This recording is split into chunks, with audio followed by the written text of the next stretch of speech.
जय माता दी आप सभी को। देवी भागवत महापुराण का 53वां अध्याय। भगवान श्री कृष्ण की बाल लीला, धेनुकासुर वध, कालिया मर्दन, रासलीला तथा वृषभासुर वध। श्री नारद जी बोले, पार्वती प्राण वल्लभ महेश्वर, श्री कृष्ण रूप वाली भगवती के चरित्र का संक्षेप में मुझसे वर्णन कीजिए।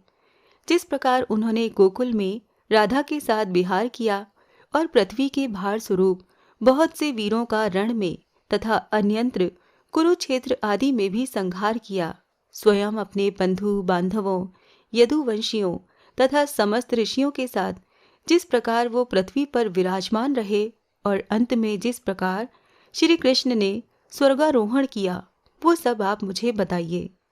श्री महादेव जी बोले, मुनि श्रेष्ठ, सभी ग्वाल बालों के साथ गोकुल में विहार करते हुए श्री कृष्ण ने बाल्यावस्था में ही उन धेनुकासुर आदि महान दैत्यों को मारकर तथा कालिया दमन करके अपने अद्भुत प्रभाव का प्रदर्शन करते हुए रमणीक वृंदावन में राधा के साथ विहार किया।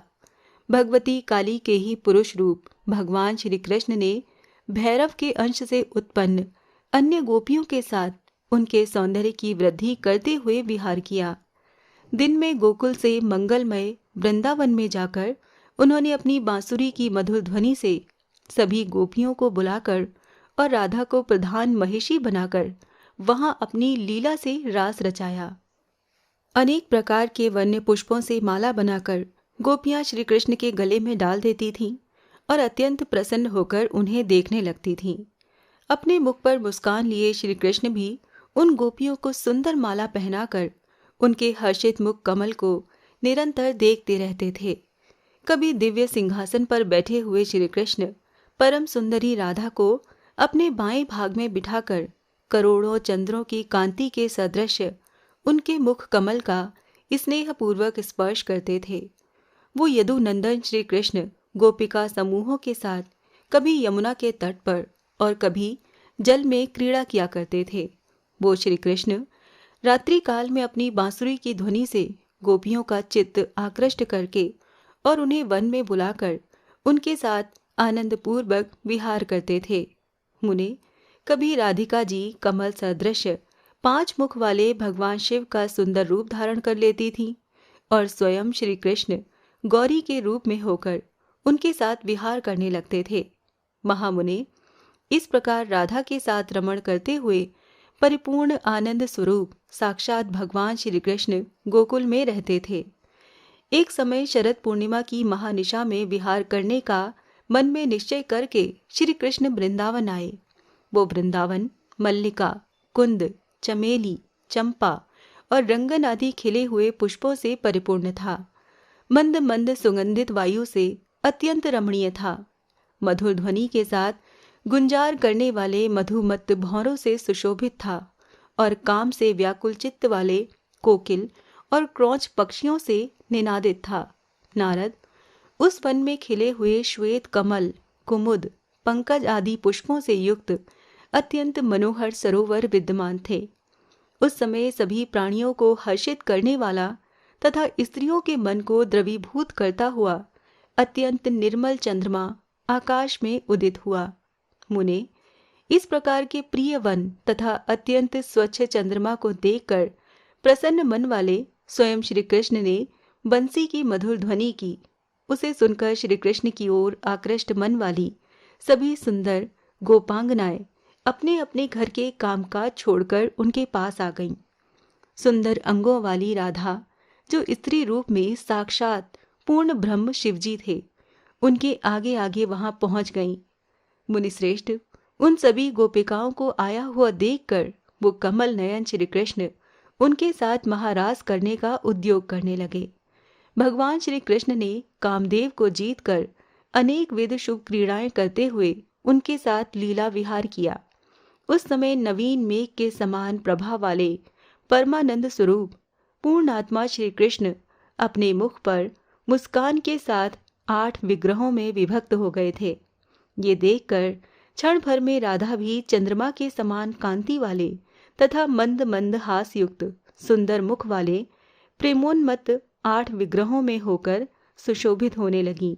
महामुने, राधा की उन 8 मूर्तियों के साथ विहार करने के लिए 8 विग्रह वाले प्रसन्नात्मा वो श्री कृष्ण क्षण भर में अंतर्ध्यान हो गए और महामुने अन्य सभी सुंदर गोपिकाओं को वहीं पर विरह व्यथित छोड़कर वो अंतरिक्ष में चले गए तथा राधा के साथ वहां रास लीला करने लगे।